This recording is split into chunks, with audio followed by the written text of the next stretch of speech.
We did this in the last episode, but YouTube, subscribe. Make Will happy. 97% of people that watch our videos are not subscribed, and it makes Will really unhappy. Your stats are different in every one that we record. What was my stat last time? 92. Which is the correct one? I think it's 94. I don't know. Okay. Will, what is it? 92. Okay. So you were right the last one. 97 sounds better. Okay. So 92% of people not subscribed. So please subscribe to that. And then we also share the news that we've written a book. Yes. So stay tuned for that. At this point, they are probably figuring out ways to take my name off of the cover, Shani and Sidekick. Wow, huge pity parties today, Mark. Exactly. It is Thursday. Okay, should we get into the episode? Yes, what are we talking about today? Well, we are going to go through a simple formula with the emphasis on simple to monitor and maintain your portfolio. And we've done a comprehensive episode very early on in the life of Investing Compass. But this one runs through 5 main steps that will have you on the right track to meet your financial goals. And we're going to start again with our favorite drinking game. I wouldn't say favorite. I have many drinking games I enjoy, but the one that I talk about on here, and that is, of course, Warren Buffett's drinking game. And we'll quote Buffett, and he said, "Only buy something that you'd be perfectly happy to hold if the market shut down for 10 years. And this, of course, embodies the whole notion that investing is a long-term endeavor. And we've spoken about the Mind the Gap study before on this podcast, but it's a study that shows the difference between investor and investment returns. And really what we see here is that the investors tend to stray from this long-term outlook and their returns suffer as a result. And of course, nobody invests in a vacuum. Buffett's sentiment about the market being closed for 10 years, it's a nice quote, like many things that he says, but of course that isn't reality. So investors are getting constant feedback in the form of price changes. And it's really hard to ignore price changes and also really hard not to act upon them. So that leads to our discussion today, because there are several reasons why investors can't maintain a long-term orientation, but a primary driver is the approach taken in monitoring their portfolios. And the typical investor will frequently check price changes on individual holdings without any context to assess those price changes. And that's because the typical investor doesn't have a return objective that they need to achieve their goal. Typical investor doesn't understand why certain holdings are going through these price changes. So we're going to go through an approach for monitoring your portfolio so that you can do better than the typical investor. All right, so let's start with establishing the foundation to monitor your portfolio. The context to a portfolio review is what you're trying to achieve by investing in the first place. And that means you're going to define your financial goals and understand the return you need to achieve your goal. And this episode is about monitoring and maintaining. So we're not going to go through that whole process of constructing a portfolio because we have plenty of resources on that. And a lot of that is what our book is on. Mm-hmm. So that'll be a further resource. But it is important to have, because having that set check-in point with clear goals reduces the chances of poor behavior. If you have a structure around portfolio monitoring and maintenance, it is less likely that you're going to trade based on market volatility or uncertainty. This is one of the biggest detractors of investor returns. So what happens if you don't have structure? Without structure, what usually happens is investors fall into the trap of focusing on portfolio performance against broad market indices and become overly fixated on short-term market movements. So let's do an example, Shani. You might look at your portfolio and see your results, and you're disappointed that your portfolio may not have beaten the ASX 200 for the year. But the goal of your portfolio might be totally different. And obviously that goal is over a longer time period. So having structure means that you're able to focus on long-term objectives and how investments are supporting or detracting from your efforts to achieve that specific goal that you do have. Okay, that's a little context. Let's go into a detailed example, Shani. So let's say that in 5 years into a 10-year goal, so you're halfway there, and that's what you're working towards. And that's sort of the scenario we have here. So you need to achieve a 6% return per year to get to your goal. The market has returned 8% over this 5-year period, so the last 5 years, and your portfolio has achieved a 7% return. And at face value, many people would be disappointed that the portfolio has not beaten that market return. And it's likely that they're measuring success against, this arbitrary benchmark that they have. But in reality, this portfolio is really doing its job and it's on track to help you reach your financial goals.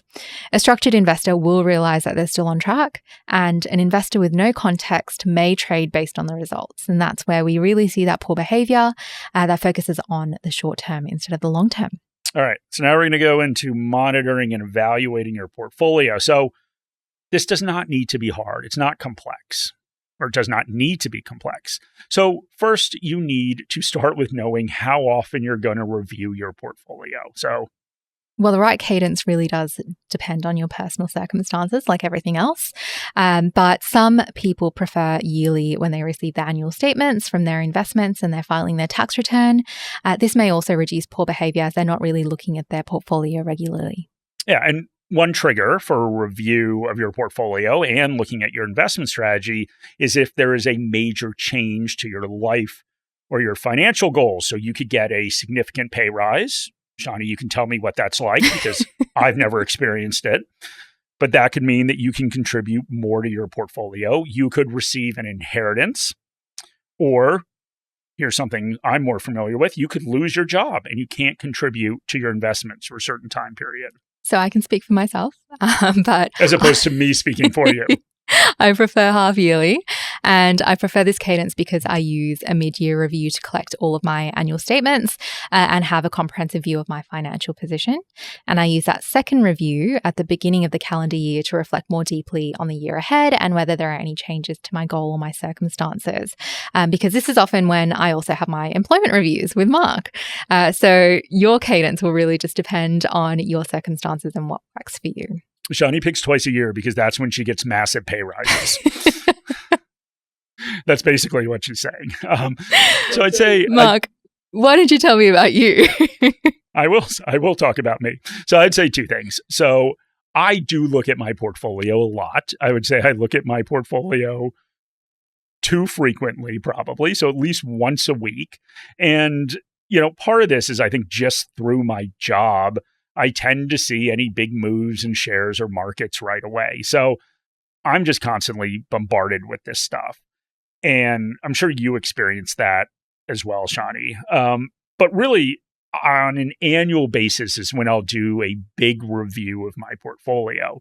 So I normally do this in early January, and it gives me a chance to reflect on how I'm tracking against my goals and just see if there's anything amiss in my portfolio. So generally, that's looking at the allocation to individual positions. And it's likely that you'll look at your portfolio more frequently than we've suggested.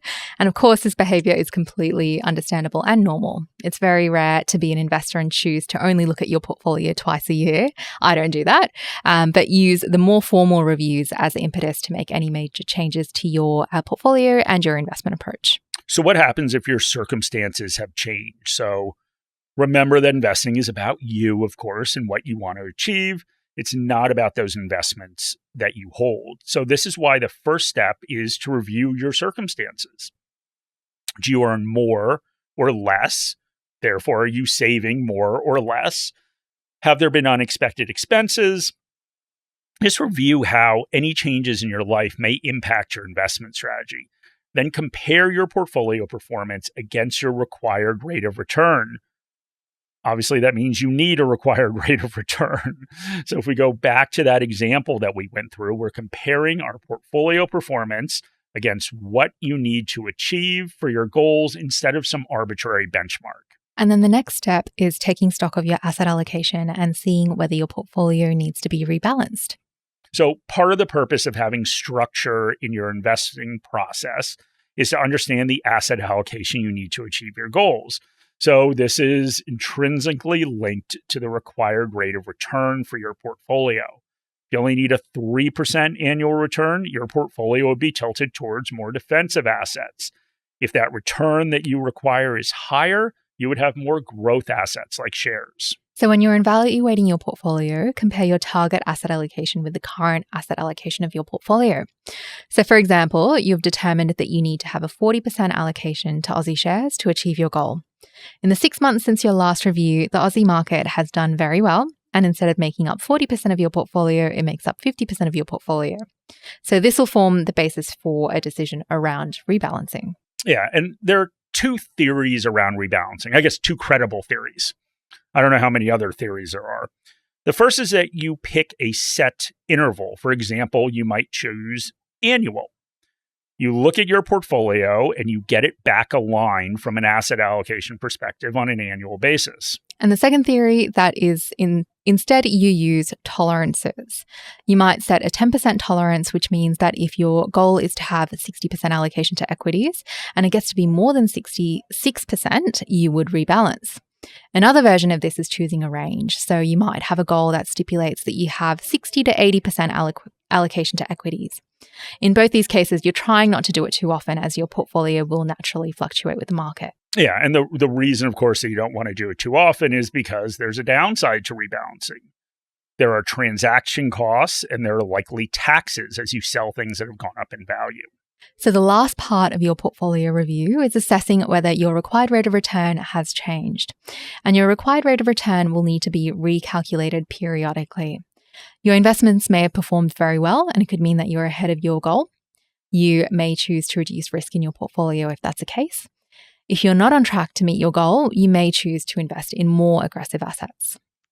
I think the important point to make here for long-term investors is that missing your required rate of return in one period does not mean it's some sort of panic event, right? So markets will always be volatile, and you may be going through a period, markets may be going through a period of poor performance. So just remember that and make sure that you're looking at a longer period of underperformance or overperformance before you make any sort of change. So those are the steps to monitoring a portfolio. With this structure, it's likely to reduce the poor behavior that you might have and decision making as well, and keep you on track to achieve your financial goals. Yeah. And as somebody who has no structure or discipline in most parts of my life, just remember that monitoring your portfolio is a key part of investing with structure and discipline. Pretending that the market is shut down for 10 years is not the real world. So rather than focusing on short-term performance, we encourage you to align your reviews with your long-term goals, check your asset allocation periodically, and rebalance only when it's necessary. And what this approach will do is ensure that you remain on track while avoiding costly mistakes that'll harm your total return outcomes, like overtrading and chasing performance. All right, great. Well, thank you very much for listening. Shani and her sidekick really appreciate it.